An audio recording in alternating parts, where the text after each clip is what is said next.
وصلنا الحمد لله. يا سيدي بخير، بدون أوي جدا.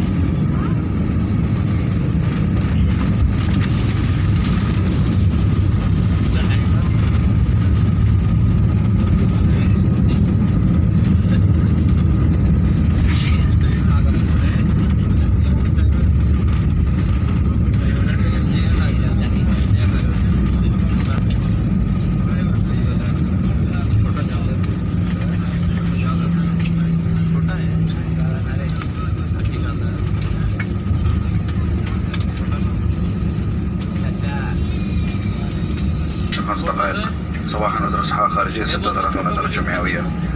لا يزال المرشد قاعس مقاعدكم مربوطة حتى تطفأ أشرطة البحث من المقاعد. نيابة عن السعودية سكاي تيم محلقان حول العالم، نشكركم بمشاركتكم ورحلتكم معنا. سعدنا بوجودكم ونأمل نراكم قريبا على متن إحدى رحلاتنا.